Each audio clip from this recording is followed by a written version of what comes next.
And the beautiful thing is once you understand how powerful stories are, and then once you also understand that you're a storyteller, then you can go, oh, I guess I have everything I need. On this week's episode of You Are a Storyteller, Brian McDonald and Jesse Bryan talk about why being a storyteller matters. Once you realize that you're a storyteller, because everyone is a storyteller, you can use the power of storytelling to affect positive change in the world. So I feel like today, really what we're going to do is almost taking a step back. Okay. Right?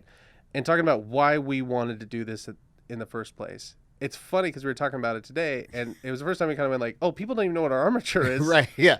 Right? And so I think we're kind of going back to like the purpose of the show. Mm-hmm. Hopefully, if people have hung in this far, right, they're trying to figure out like, they're learning from you like, oh, here's how to construct a story, right? I think today we're going to talk more about like, why is it worth constructing a story, right? On this week's episode of You're a Storyteller. Now, you want to talk about the name? How we came up with the name? Do you remember? Do you remember? We were just talking. Yeah, I don't. In your office, and we were like, "What should we call it?" Oh, yeah. And we were like, "Well, if we're going to teach people armature, we should probably figure out the armature of the show, Right? Yeah. Right?" And I think as we talked about it, it was like, "Okay, well, what are we trying to say?" And that's where it's like, "You're a storyteller." Mm-hmm. And the funny thing is, I think it was your title. I think we were just talking about armature. It's like, well, I think the armature is just you're a storyteller. Yeah.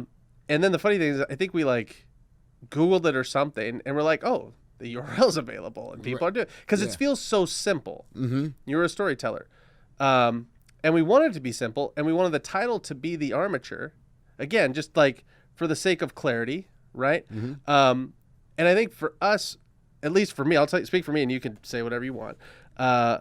For me, it's important because once people actually understand their storytellers, then they can start to tap into something really powerful, right? Yes. But until you believe that about yourself, really believe that you're a storyteller, you're dead in the water. Right. It's one of the first things you taught me, even in class, was once you started showing even like stories in real life, and again, if you want to hear more about this, you can go back to some of our early episodes, you started going like, oh, I am already a story.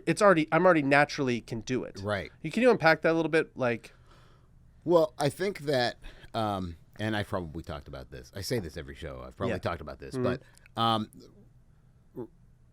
people think of storytelling as writing, and writing as storytelling, and they can go together, and they don't have to go together, right? So you can write all kinds of things that aren't stories, instruction manuals, or right. Sure.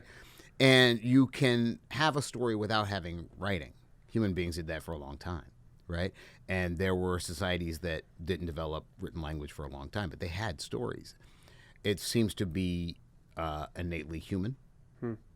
I don't think it's only human, but nobody's proven otherwise yet. Yeah. But I don't think it's only human. I think probably whales and I think crows, and I think there are some other animals that use stories to some degree. I don't know to what degree, but I think to some degree.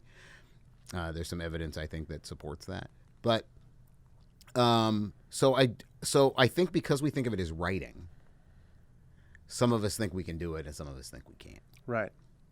Right? And if you're not a wordsmith or you're a bad speller or something like that, then you think you don't have the ability. Yeah. Right? Whereas people who don't have the ability but can spell anything, right, think they're writers. Yeah. Or know where the commas go or whatever. They think they're writers, or they think they're storytellers. Because they understand the nuts and bolts side as far as like how that stuff works. Right. But those rules are largely arbitrary, and some of the rules are left over from Latin, and but telling a story in a natural way is innate, and everybody can do it. Everybody does do it. It's just that we don't recognize that we do it. And so we think when we sit down to write a story that we have to do something different than we normally do. Yeah. It'd be like, we're going to teach you how to breathe. Yeah. And you're like, you've been breathing your whole life. Otherwise, you wouldn't be here. Right. And you're like, really? Yeah, you've been breathing. Yeah. Go look in the mirror. What are you doing? Oh, I am breathing. Right. But breathing's one of those things, unless you're not breathing, that you don't think about very much. Right. Yeah. Right? Unless you're having a hard time breathing or something like that. So you don't think about it very much. You go through most of your day probably not thinking about it very much. Yeah. Storytelling's the same thing. Tell stories all the time. If you're having a conversation, pretty quickly you're going to be telling stories. And we use a bunch of examples in the other episode where you talk about, and you do it in 3 acts, just naturally. Yeah. Proposal, argument, conclusion, right? And so we want people to first see that, because if they first see that, like, you're already a storyteller, then the beautiful thing is you can go, oh, I can get better. Right. Right? Like, the first step to getting better at anything is first believing you can get better at it. Yeah. Right? And so I think that, like, I also think a second ago you were talking about, because it's not the written part, it's almost like if people aren't good writers, and I think what most people would think that means is like spelling, grammar, that kind of stuff. Right. Right? Have you actually talked about, like, I'm trying to figure out how to get into, like, I think it would be helpful for you to talk, was writing always easy for you? No. Can you talk about that a little bit? Because I think that's also a nice thing to consider for people that maybe are going, well, I can't do what Brian does or whatever, right? Oh, right. Well, there's an interesting thing about dyslexics because, dyslexia makes writing difficult, right? Dyslexics tend not to have very good handwriting. I don't. I have horrible handwriting. Not good spellers, not good at figuring out grammar rules and things like that. And so there and there, whatever. Yeah, all those. Yeah, Yeah. Where, and where. Two, and two. You know, it's like, why are all these words? Why do we even do this? Doesn't make any sense. Yeah. So that can be really hard for dyslexics. So writing was always something I didn't think I could do. But I did understand that I was a storyteller somehow, and I was always very interested in stories. You tried to get into a creative writing class, right? In high school, yeah. And they wouldn't let me in. They would not let me in. So I've never taken a writing class at all. It's like that Jordan story, right? Where it's like, yeah, you didn't get a basketball team. It's like, yeah, Brian, you didn't get in a creative writing class? That's crazy. Yeah, no, right? They wouldn't let me in. Why? What did they tell you? Oh, well, that's another kettle of fish, because that was... it's just with all the writing you've done. You know what I'm saying? Right. Well, that was because I was going to a high school. I was bused to a high school where there weren't a lot of black students, and a lot of the teachers and administration were not very friendly towards people who looked like me. And so that teacher, I begged him to let me take this class. It was an elective, and he wouldn't let me take it. And finally he said, well, you know, he saw on my schedule that I didn't have a gym class, and he goes, well, you should maybe take gym and you could play basketball. So, no way. Yeah. So, and if you'd ever see me play basketball, you'd know just how ridiculous of a no statement way. that was. He Yeah. said play basketball. Yeah. Well, yeah. Wow. So, anyway. So, that's... So most people, I'm saying on paper, wouldn't think you'd be destined to be a writer. No. Dyslexic, couldn't get in a writing class. Yeah. Right? Yeah. But you still understood you had an innate, like almost a sense for story. Mm-hmm. Yeah. Which means they have to be different. Right. They are different. And here's what's almost interesting. Like the tactical, the tangible, like the physical process of writing versus story. Right. Well, it's interesting because what they're finding when they study dyslexia is that dyslexics seem to have narrative strengths. Huh. That it's actually one of the traits of dyslexia, that they have narrative strength. So, you know, there's a ton of dyslexic writers. I may have mentioned them before, but Agatha Christie was dyslexic. Stephen J. Cannell. You know Stephen J. Cannell? No. He in the 70s and really in the 80s, he sort of owned TV. So if it was a TV show, he had something to do with it. Yeah. Yeah, a lot of them. A lot of the big shows. So like the A-Team he created. Oh, crazy. He created, I can't even think of all the shows. So many shows. The Rockford Files. Really? Yeah. Yeah. Oh, crazy. Yeah, like a lot of big shows. Yeah. I mean, when he sold his company, and this is when $1 billion was $1 billion, and he sold his company for $1 billion, and then wrote novels. Wow. Yeah, and he had a secretary who she knew what he meant when he wrote things down, so he would write all day, and then she would retype it and correct it. Way. Yeah, yeah. But he was severely dyslexic. In fact, if you look at his website, he's dead now, but he made a bunch of videos. Stephen J. Cannell made made some videos about dyslexia and about his dyslexia. Really? Yeah, that you can watch. That's awesome. Yeah, it's cool. So he knew story. Yeah. But obviously somebody had to help him with the writing part. Yeah. but he wrote novels, and sounds like he did pretty good. He did okay for himself. So so it doesn't seem to be. We have to disconnect this idea of writing and storytelling because there are plenty of writers who are dyslexic. Yep. Yeah. And If plenty you're of a good storyteller, you can find somebody to write it for you. Yeah. Right? Yeah. Or to help you, right? Or to help you, yeah. There's Or you'll figure it out. Yeah, Programs, you'll figure it out. The hard part is the storyteller part, Right. right? Yeah, the content. Yeah. Yeah, that's much harder. But most of us know how to do that. And I was telling you about my cousin, right? So I have an older cousin who's like an uncle, two of them, and one of the brothers died. Yeah. So Richard, the older one, passed away a few months ago. And his brother Lawrence came out. And he was we were sitting at the funeral home, the family, and he was telling a story about Richard, and he was saying, Richard always had your back even if you didn't feel like it. Richard was known to be the kind of guy who was all about his stuff, and you didn't mess with his stuff, and he was not a touchy-feely kind of a person. And Lawrence said when they were Lawrence was in high school. I think Richard had graduated. And Lawrence was in high school, and he said, my brother had this car, and he had worked very hard for this car. He was very happy to have this car, and nobody could touch his car. Mm-hmm. And he said, Lawrence said, I was looking for a way to go to the prom. And I had my date, and I had my suit and everything, and I had no way to get to the prom, and I was able to convince somebody to drive me to the prom. He said, my brother Richard showed up that night of the prom and handed me the car keys. He didn't say, be careful with my car, be back at such and such a time. He just handed him the car keys.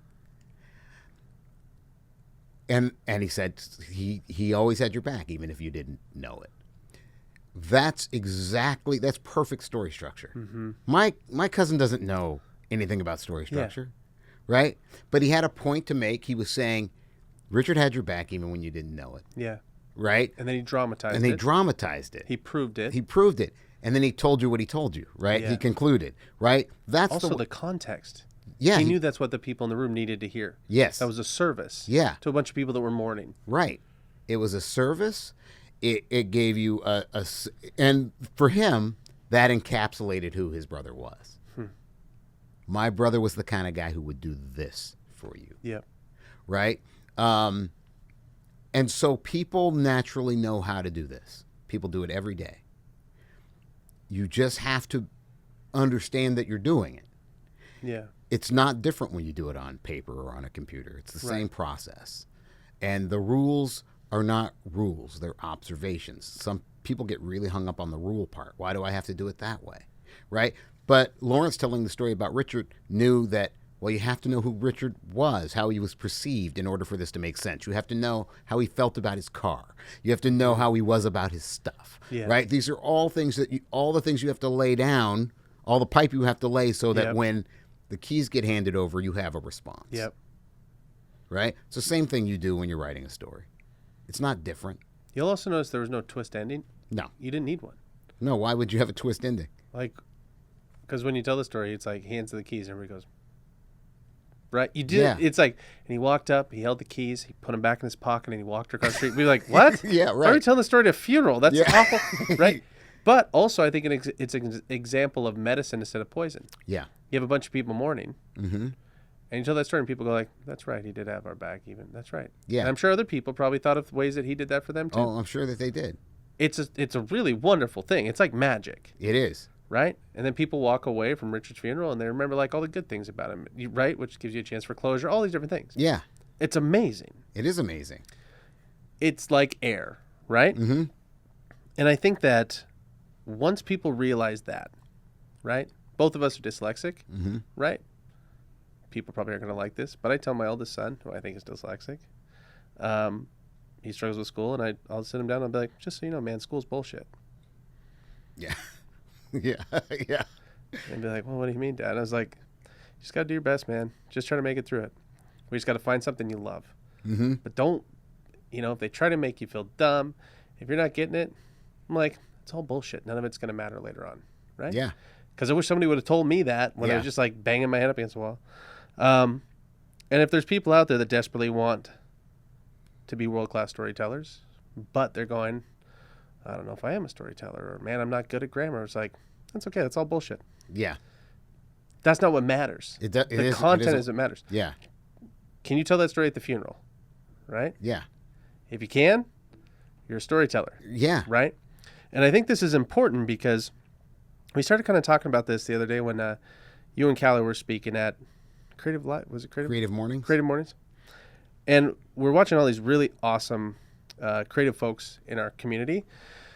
And they were sitting there, and it was kind of like, the idea was like, well, what can we give people, right? Because I think and I'm sure every generation says, it feels like things are messed up right now, right? So I guess I'm just like everyone else. It feels like the world's messed up right now, right? And I think it's really easy to fall into despair. And I think that our shows reflect that. Mm-hmm. We don't need to say the name of the show you were just telling me about, but will you talk about your critique of the show you just watched last night? Yeah. Well, I feel like, in some ways I feel like a dinosaur, right? Because people are like, this is the golden age of TV and blah, blah, blah. And I'm not on that train. I don't believe that. First of all, have you seen patterns? Have you watched one episode of MASH? Like, you're saying this without actually any context, most people, right? So it's like, well, it's the best thing you've seen. It's not the best thing I've seen, you know? And so that's another thing. But there is this thing, I feel like there's one show, right? And so even if I were to name this show, it's not really a critique of this show necessarily. It's a critique of all these shows being one show, which is this show is dark. It is bleak. It is overt in every way that something can be overt. It seems to have nothing to say, and it is cynical. And that seems to be television or whatever you call it now, streaming television. It seems to be like there's very little hope. There's very little light. There's very like I don't want to be depressed right now. Do I have to? Does everything I watch have to be this? It's not more real to be depressed. Yeah.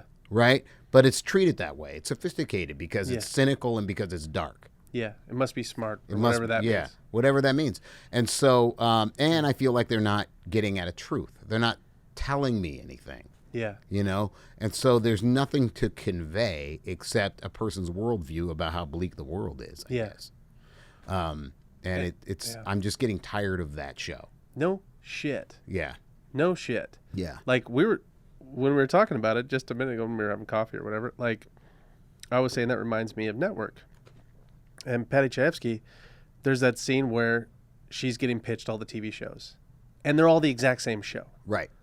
They're all like, whatever, the grumpy boss and whatever. And they just had different settings. One's in a whatever newsroom. One's in an auto shop. And it was like all the scripts in a row were the same thing. And Patty Chayefsky was talking about that. When would that come out? When would that have been? 75, I think. Okay, 75. So in 75, he's like, this is becoming a problem. Yeah. Right? And so when you said that, it was like, yeah, on top of everything else you see when you open up your door and walk outside right now, then you go home and you turn on something, you're hoping for something true. Yeah. Right? Like I told you, I've been watching a bunch of Columbos because I was like, people be like, oh, you got to check out this new show or whatever. I was like, I don't have the energy for it. I know that this will be good. Like, whatever. Right? But people probably say the same thing. It's like Columbo. It's like, you should watch. You can watch Columbo. Really yeah. But like, it just feels like in this world right now, I think one of the things that I think there's people in power that would love for you to feel like there's nothing you can do. Mm-hmm. And I think that it's really easy to be cynical. Yeah. I know that's something that I have to be conscious of and fight myself, right? Like, it's really easy to look around the world and be like, well, the world's screwed, so I'm going to just, shut the door and, binge watch TV and just assume there's nothing I can do. Right. But that's also exactly what they want you to do. Right. Right? Is to not do anything. Right. And once you understand, and we talked about the power of stories a couple weeks ago, and we talked about really like tangible evidence of the power of stories. We talked about Birth of a Nation, right? Within whatever it was, 6 years, 3 million folks in the KKK. Right. Directly because of that film. We talk about how media works. We talk about the power of stories. Because I think the trick is once you understand how powerful stories are, one of the things we've been saying around here is like, once you understand that like stories are a force of nature, just like gravity, and how whether or not you're conscious of it, gravity affects every part of your life, right? Yeah. If gravity stopped, you'd know it. Right. You're just so used to gravity, you don't know that it is interacting with everything, the makeup of how we exist. Right. Once you understand that just like gravity, stories are a force of nature, right? If you want to change something, right? If you want to affect someone emotionally, right? Yeah. If you want to move things forward, right? Tell better stories. And the beautiful thing is once you understand how powerful stories are, and then once you also understand that you're a storyteller, then you can go, oh, I guess I have everything I need. I have everything I need to actually do something about the things in this world that bother me. I don't have to be cynical. I don't have to pretend like there's nothing I can do. You can make something. Right. Yeah. Right? Yeah. I guess there's something you can do about it. Right. Right? Well, I think that, we used to understand the power of storytellers in a way that we've forgotten, right? So I was talking to you about tribal people, right? And there were people, like, for instance, in West Africa, the idea was that the storytellers were called griots. And the griot, a couple things about the griots that are really fascinating. One is that if you were warring with a tribe, another tribe, and their griot wandered by, you were not supposed to mess with those people. You had to leave the griots alone. And the reason was, if you hurt a griot and they make it back, they tell a story that makes their side more powerful. Yeah. So you leave those people alone. You don't mess with storytellers. You don't mess with the storyteller. Yeah. So it's pretty. They used to understand that about storytelling. Yeah. Like, it's the most powerful thing. Like, no, don't mess with those guys. And they would also bury them in a tree. They would bury them in a tree. They have these big trees in Africa that they would bury these inside the tree. And these griots, because they said that the wisdom of the story, the wisdom of the storyteller is like a tree. It goes that deep, and it's that old, and it's like that powerful. It's like a tree. So it's that powerful. Yeah, and also burying them in the ground is to bury your history. Oh, man. Yeah.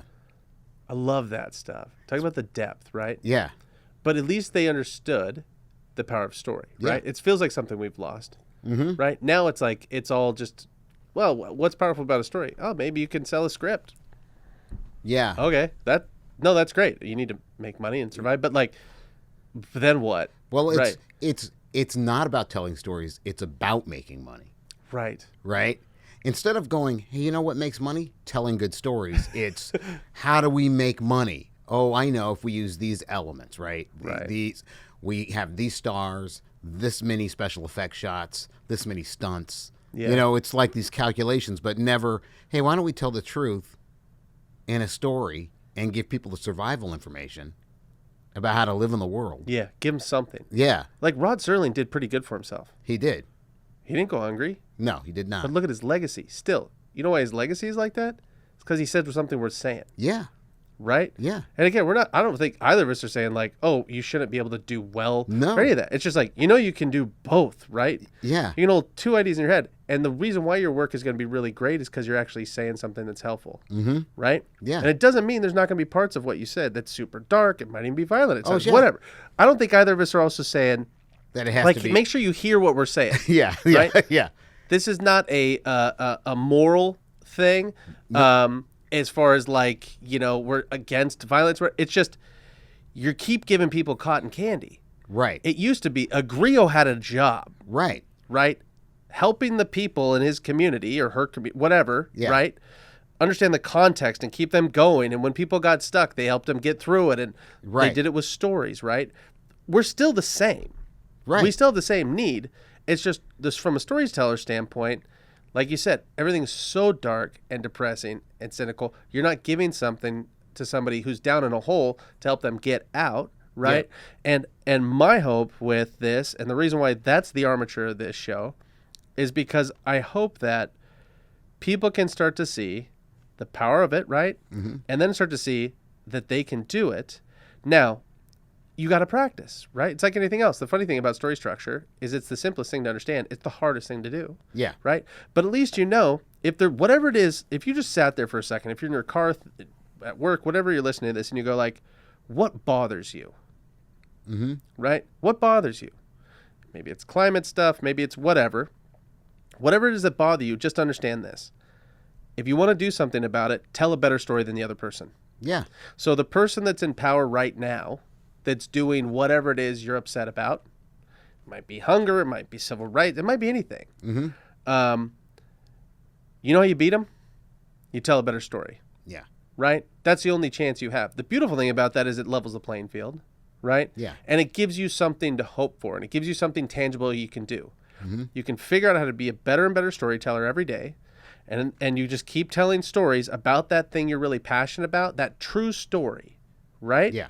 And we should unpack what we mean by true story in a minute. Right. Sure. Right? And that is ultimately how you affect change. Yeah. Right? You want to beat them? Great. Tell a better story. Mm-hmm. Whoever tells the best story wins. That's how it works. That is how it right? works. And if you look at politics or anything else, you want to know who's going to win? Whoever tells the best story. Yeah. Which means if you understand story better than the next person, you have a better shot at actually getting through to the folks that need to hear that message, so you can actually mobilize people and change the state of the world right now. Now, if I go to... do you have anything to say about that before we talk about truth? No. Good.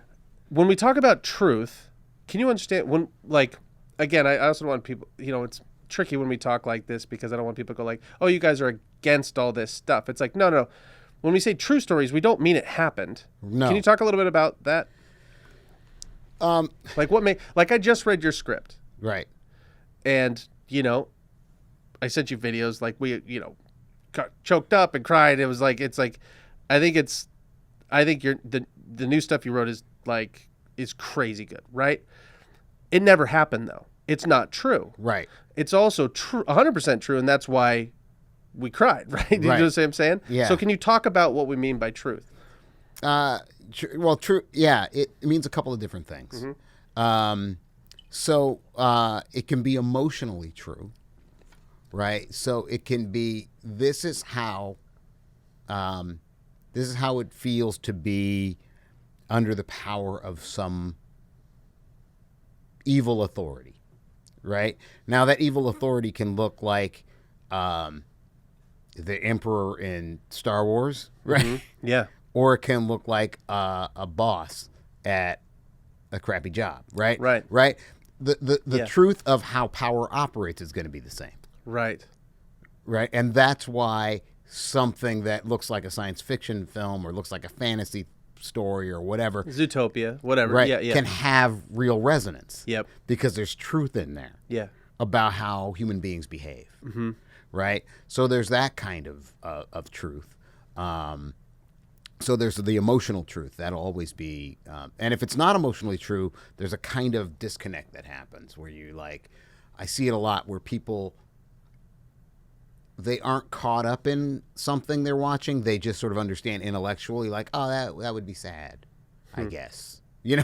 I see it when I go to the movies. I see people not responding. Yeah.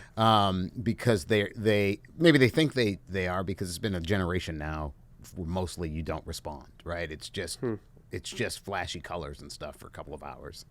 Will you talk about that for a second? Well, yeah. You don't respond. Well, I remember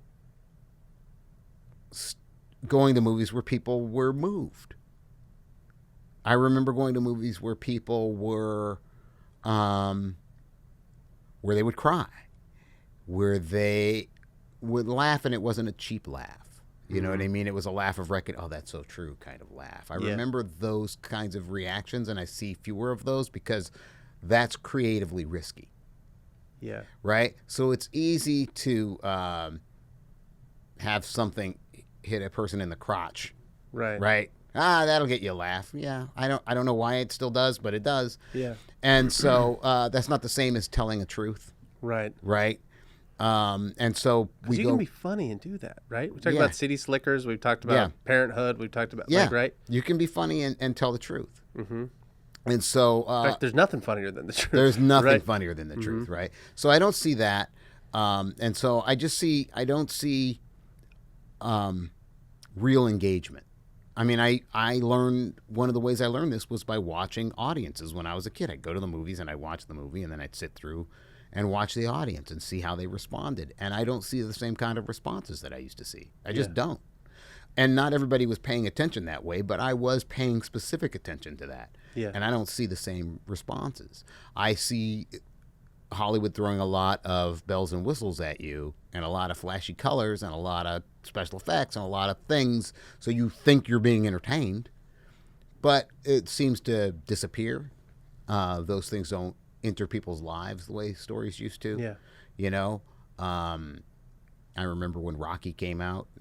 Hell yeah. Yeah. Yeah. Rocky hasn't gone away. No, You know- I told you I was watching Rocky 2 a couple weeks ago. Yeah. I was wrecked by that damn movie, right? Right. When she wakes up, and I know everything, and she's like, win. I was like, hell yeah. This is a movie, right? You know what I'm saying? I was like, here we go. But he didn't mind being sentimental, No. right? People are scared of that. And now. Capra didn't mind being sentimental, and Right. Billy Wilder didn't mind being Yeah. sentimental. I don't even think I would call it sentimental. I would just call it good storytelling, Yeah. right? So, yeah. Talked about E.T. Yeah. Yeah. So, and then there's the other kind of truth, which is sort of social truths, right? So, for instance, like I was explaining to somebody that historians will think of truth differently than storytellers. So, according to historians, Marie Antoinette never said, let them eat cake. Yeah. She never said that. Mm-hmm. So, for historians, that's a lie. Yeah. But she lived her life in such a way to say, let them eat cake. Yeah. Right? It's Right. completely true. Yeah. She did say it. She said it in everything that she did. And Yeah. that's a kind of truth too.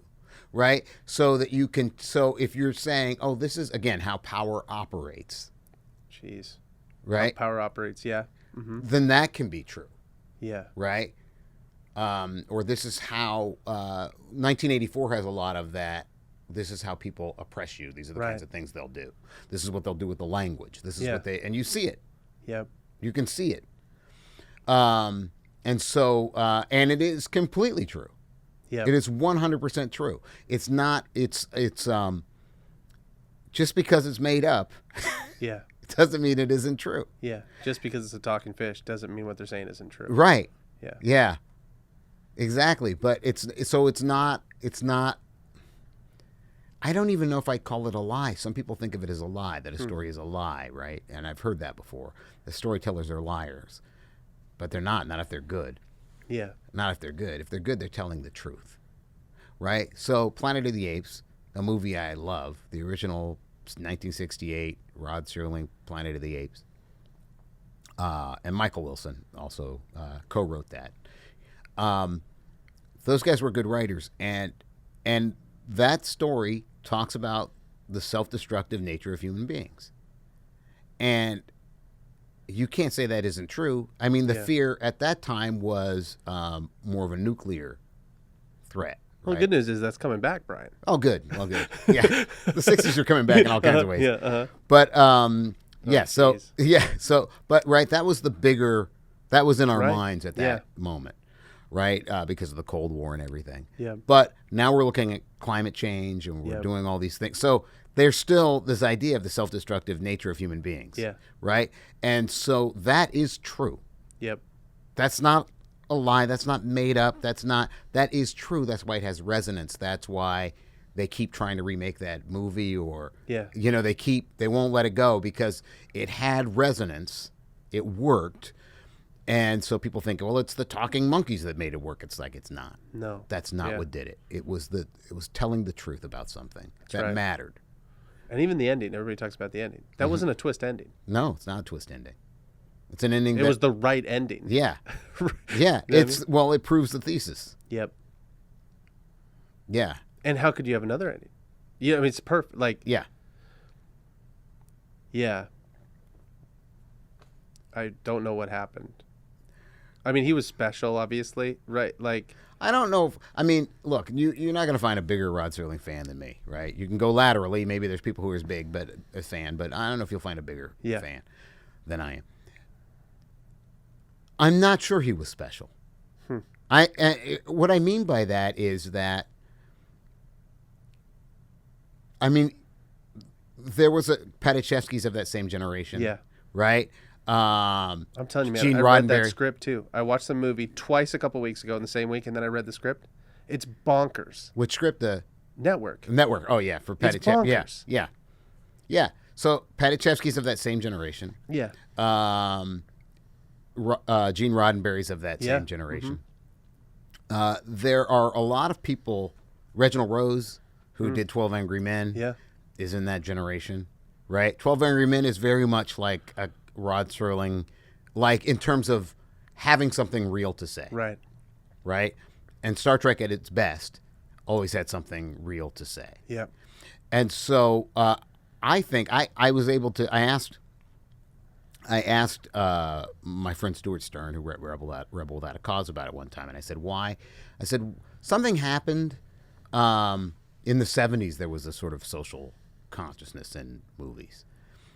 And he said, he goes, I just think it was part of a continuum. It was part of what started happening. We kept getting more and more, we felt more and more responsible. Interesting. That's an interesting word. Yeah. I don't know if that's exactly the way he put it, but that's the way I kind of remember it. And I think that something happened to a lot of the creators after World War II. Right.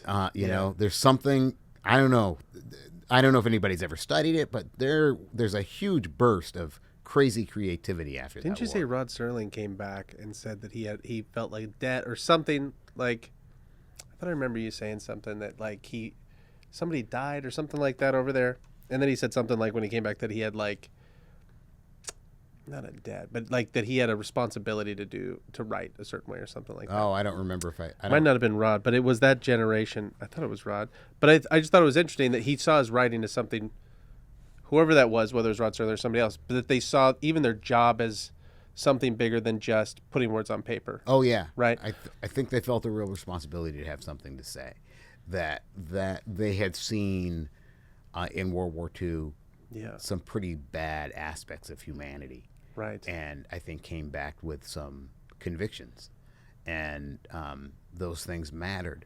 And so when the Hollywood blacklist, when they were trying to blacklist writers for being communists, a lot of those writers fought back because they felt like they had a responsibility to do that. And there's a reason that those people were attacked. Those storytellers were attacked, right? Because storytellers are important, right? Yeah. And so it's like, attack the storytellers, go after the storytellers, right? Even more so, true storytellers are the most dangerous people. Oh, right. Yeah. There's nothing more powerful than the truth, and there's nothing more attractive than conviction. So when you pair that with a storyteller, they're unstoppable. You just can't really do much with those people.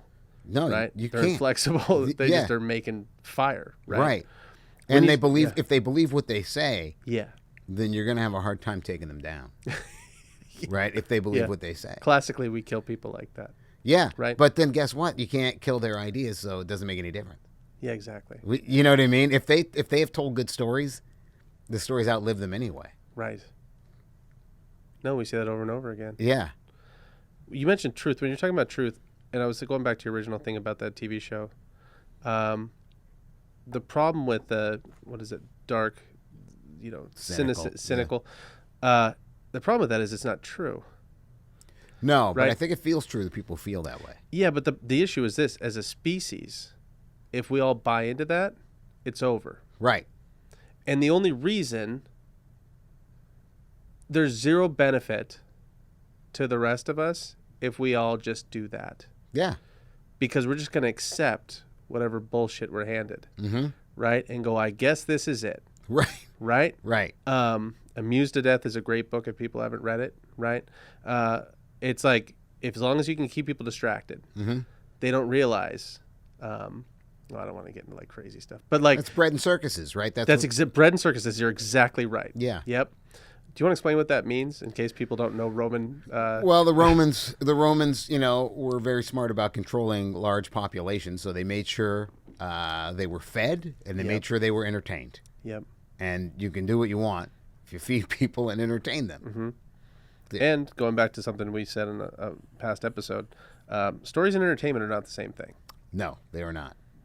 It might be entertaining to watch somebody get their guts ripped out by a lion. Right. That's not a story. It's not a story. Right. Yeah. They're not. Stories are not. Entertainment is the wrong way to think of story. It's a weird category to put stories in. Because entertainment means to distract. Right.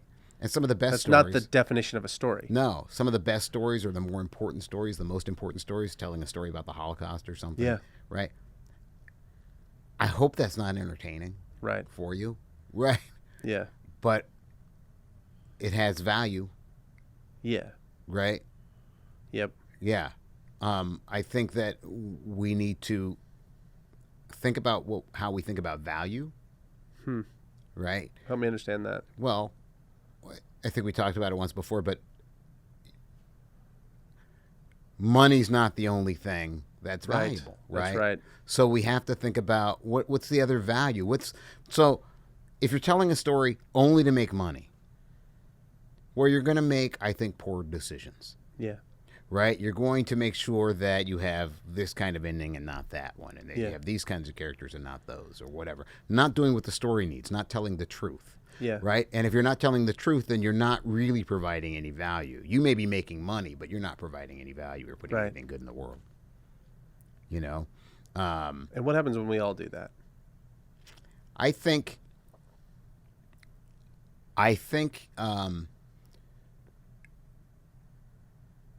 societies can deteriorate without good stories. I think there's a kind of because I think it's so natural that we tell stories, and we used to know why we did it, and I think money has confused that issue. Well, you're breathing polluted air, right? And so there's a certain point where if all the air is polluted, right, it's going to affect your body. Yeah. And so if we've forgotten the point, I'm sorry, what was the title of the Storyteller? The gear. Was the title for the Storyteller that was buried in the tree? Griots. Griots, like they knew what their job was, and they're right. Yeah. And it wasn't to entertain people. Right. Right. Yeah. It was to help all those people get through. It's funny, like we've talked about in the past, where it's like storytellers have similar jobs as priests or shaman. Oh, yeah. All sorts of different things throughout time, which is like people are stuck and you help them get unstuck. And that's why if you think about your favorite movie, more than likely your favorite movie is survival information that you keep needing to hear over and over again because you feel stuck. Right. Right. I've had friends tell me things like their favorite movie was I've gotten everything from Brokeback Mountain, right? And knowing the person, I can see why that was so significant to them. Sure. It's really awesome. I've heard people say Zootopia. Right. Is their Shawshank Redemption. And it's like, oh, these are all just the survival information that we have to keep whenever I'm starting to feel like I should deny who I am, or whenever I'm feeling like I can't be what I know I could be, or whatever. Right. They go back to the well because they need help, and we all get stuck and we need help. Right. And that's what the stories are there to help us do. Right. It's a healing thing. That's why we say stories are either poison or medicine. Right.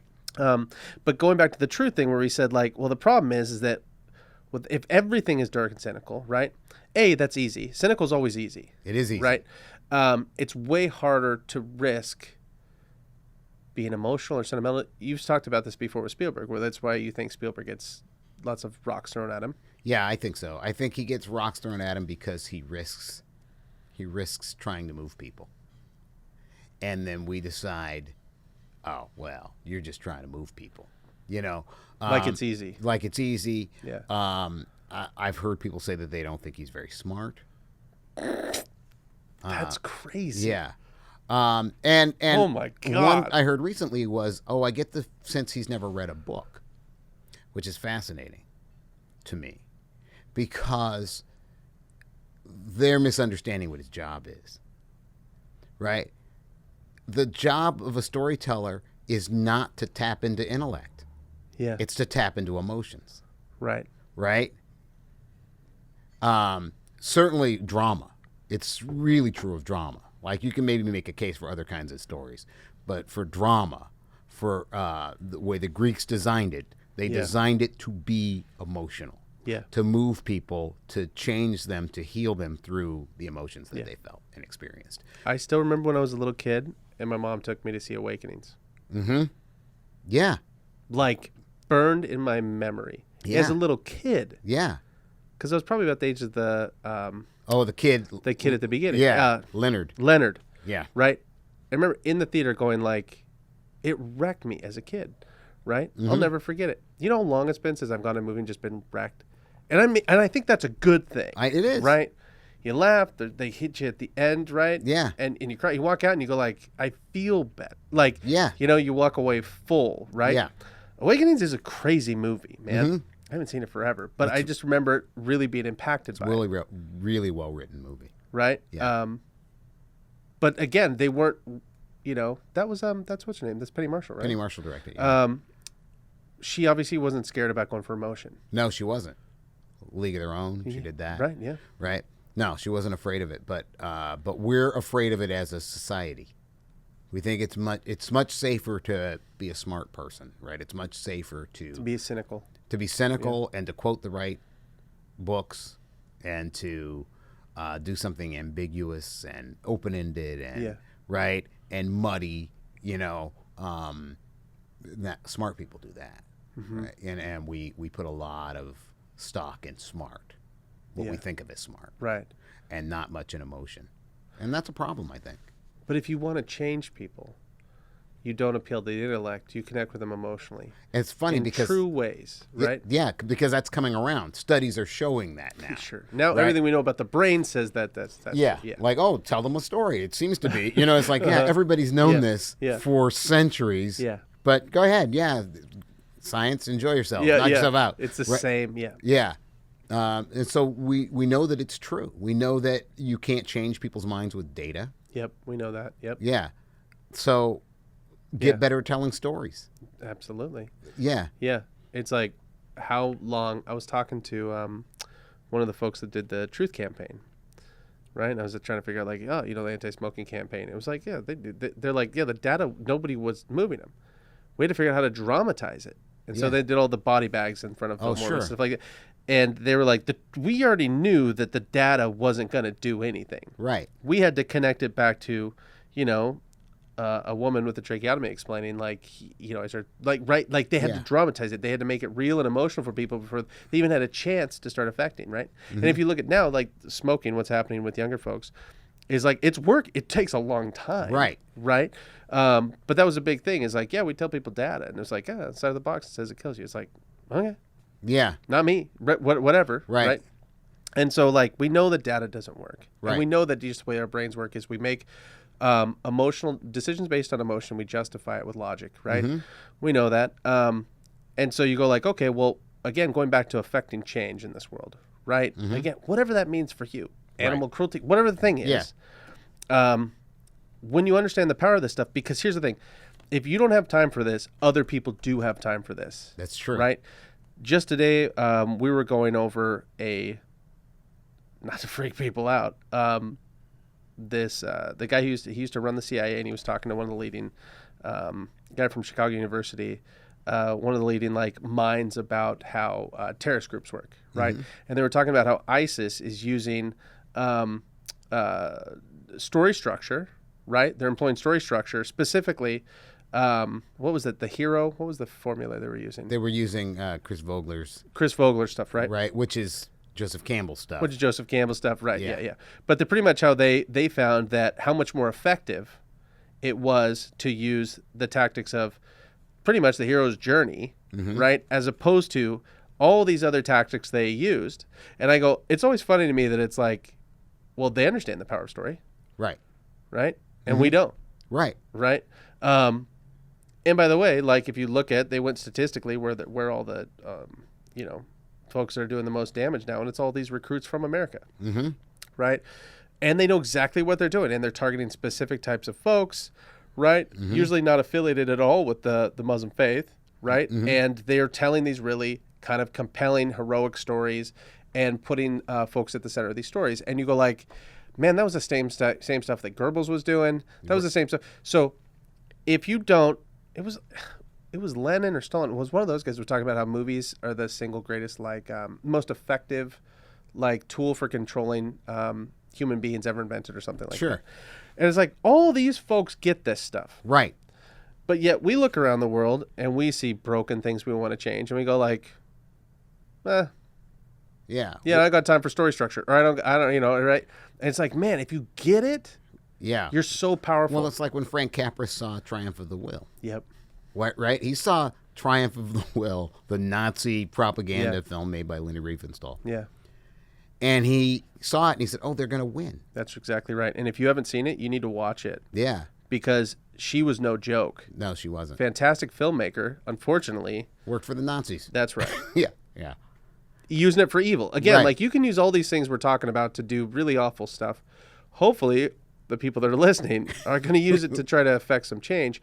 I was hoping we could talk about this, right? Because I think sometimes we take for granted, because we think about and talk about this stuff all the time, how powerful this stuff is, right? And how important it is in actually, hopefully, being more like griot, right? In the world we're in and like helping people in some way or another. Sure. I also think you could do that and still have a comfortable life and all these other things. yeah. We're not saying Right, yeah. morality or poverty or that. We're saying like, yeah, but just understand what you're wielding and the power of it. You're not running around with a stick. You're running around with a very powerful weapon. Yeah. Right? Yeah. Other people understand this. Boy, if we understood this and we started practicing this, imagine the change that could happen when you have people that tell a better story, right? Yeah. Than the folks that are in power now. Yeah. That's our point. Right. That's the point we're trying to make. Yeah. Right? Don't just entertain people. Tell a story. Yeah. Right? Because you're not an entertainer. You're a storyteller. And there's a difference. Yeah. You're not distracting people, which is what entertainers do. Right? Yeah. You're helping people survive. Right. Right? Yeah. And once you understand the difference, man, it changes everything. It does change everything. And it's also good news. Because now your writing matters. Right. Right? Because you're right. I'm not even talking about politics. I'm talking about life. Right. And that's why I'm trying to not talk about specific politics. I'm trying to say, like, the world can be better. Right? There's something you have to say that will actually help somebody. That's great. What's cool about that is, well, 100 people read my book. It was the right 100 people, though. You can feel good about that. Right. It wasn't a failure. Right. 100 million people went and saw this movie. Right? It was a bunch of explosions and shit, and I don't even want my name on it. It's like, oh, okay. Well, I would take the, you know what I'm saying? Right. Like, I also get you got to make money and stuff, but it's just like, isn't it nice to know that your work can live on? Isn't it nice to know that it can have an impact on other people? Remember, if you look at it more like we're all the same. Yeah. It's one big tribe of human beings, this species, right? Don't you want to do something that's genuinely helpful? Yeah. Right? Again, you can tell the truth and make money. Yeah. You don't have to pick a lane. And in my experience, by the way, people say they say this. Oh, good stories. There are plenty of good stories that don't make any money. And then I see the story they're talking about. I was like, that's not a good story, but okay. It's like, no, there's a reason that didn't make money. But having said that, there are things that didn't make money right away. Right? The Wizard of Oz. Yeah, It's a Wonderful Life. It's a Wonderful Life. Yeah. But they find an audience and they become Shawshank. classics, right? Yeah. Shawshank Redemption, right? So if you make something of quality, even if it doesn't hit right away, Yeah. if you've really done something and you've really spoken to people and you've really told the truth, it'll find an audience. Van Gogh. I mean, Yeah. there's so many stories. Right? Yeah. Yeah, it'll find an audience. All you have to do is tell the truth. You don't worry about what's happening, opening weekend, Yeah, that's whatever right. that looks like. People spend way too much time thinking about their competition. Yeah, they do. Just tell a Like, good story. Whether it's on the marketing side, which is more my background, right? Yeah. It always shocks me how often people are worried about their competition. It's like, hey, man, like if you don't have any of your own conviction, you have to borrow somebody else's. And that's why you're constantly going, what's my competition doing? Who does everybody want me to be? And it's like, Right. just do your thing and do it better than anyone else. It's not Yeah. wasting time thinking about I know. box office or whoever. That's the trick. Right. Because you're going to psych yourself out. Just do your thing and do it better than anybody else. What's the survival information? You as a human being, the no bullshit survival information, you as a human being have to contribute. You probably learned it the hard way, so don't waste the pain. Right. Turn that pain into something that is just wonderful. Yeah. Right? And I think you might be surprised at what happens. I don't think it's more complicated than that. I don't think so. I think it's like a lot of things that are simple. It's difficult to do, but it's simple in principle. Yep. And it's an easy map to follow. Right. Just teach people how to survive. Yep. Tell them what you know about how to survive. It starts with you're a storyteller. Yep. Right? And that's why we call it this. And I promise next week we'll get back to the more brass tack side. Right? Yeah, cool. Thanks, Brian. Yeah. Thanks. Next time on You Are a Storyteller. Because if you're a storyteller, then your job is to be in service of that story. Yeah. That's your job. Right? And if you do it well, you get out of the way. Thanks for watching You Are a Storyteller. If you have any questions or there's a storytelling topic you want us to cover, leave a comment below or email us at hello@believeagency.com.